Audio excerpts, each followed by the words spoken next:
So how do you manage and prevent these from occurring? So regular body work for your horse, at least every 6 to 8 weeks, especially if they're a competitive athlete, then they should have regular body work.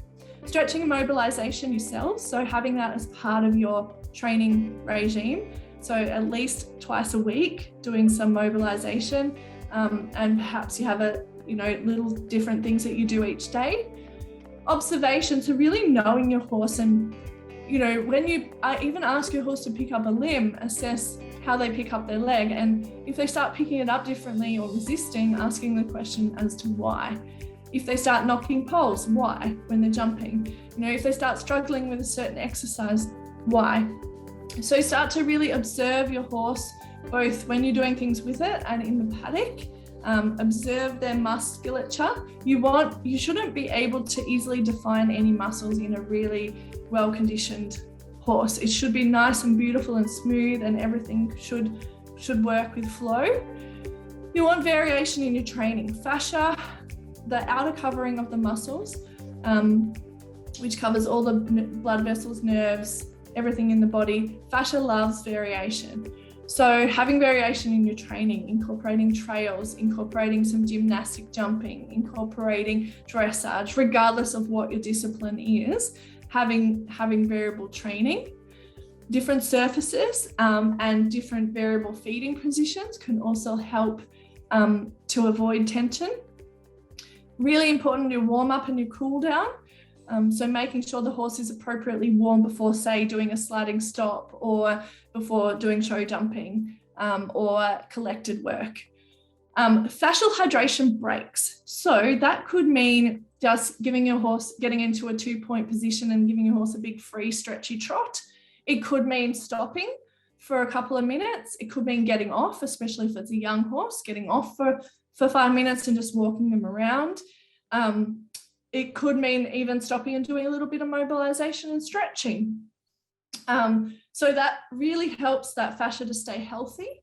Making sure that the horse has sufficient recovery. So they take up to 3 days to replace their muscle energy glycogen, but also to allow micro tears to recover, and that, allowing kind of 3 days after hard work to recover. And that doesn't always mean turning them out for 3 days. It means lightening their workload off, icing their legs straight after work, especially if it's hard work, not wearing boots to promote heat in the tendons unless it's for safety, and really allowing them to recover.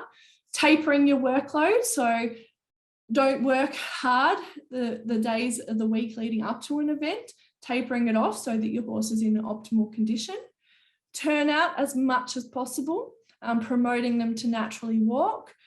Making sure that the hoof balance, the dental balance, the saddle fit, the bit fit, the rider fitness are all adequate. They're going to just help the horse. And making sure they have enough salt and magnesium in their diet. They're probably there's lots of other important things for their diet, but salt is really important for fascial health and hydration. And recognize that re-injury is common, especially if we haven't managed to get back the full function and suppleness and flexibility of that area. This was a case of an extensor carpi radialis injury, and you can see we have a scar here. This horse was jumping, and the owner is a student, and she recognised that this problem had occurred. And now we barely have a dimple, but we do still have to monitor, because by the time I saw it, there was scar tissue. So we do still have to kind of monitor it, and if it gets tight, treat it. But the owner is very aware, and so she checks it every time she rides and treats it as needed as well. This horse was an injury that happened 6 months ago, caught on a gate, and they were at the point of thinking about turning the horse out forever, or putting the horse down. It was chronically lame on the lunge and had a huge scar in this area of its scapula. So it had 3 treatments, and the last treatment, I think, incorporated tape, but it was mostly myofascial release work with some walking and rehab from the owner. So the owners were very diligent in their rehab. I couldn't see the horse very often. It was a long way away. And so they were instrumental. We also took the shoes off to promote the circulation. And this horse made a full recovery. And the last time I saw it, it was not lame. And so that was 6 months after the injury. So it's still not too late, 6 months later, to get a change and make the horse comfortable again. It doesn't mean that we'll have the same strength. We have to always keep that in mind. This was a traumatic injury, but what I wanted to show you here was how the limb came back to a normal shape with a very minimal scar. And the reason for this was, and it did re-injure in here, so it's quite a long process because of re-injury, but from running around. But what I want to show you is from laser and taping, we got a really beautiful outcome for the scar, and we had really good mobility of the extensor tendons.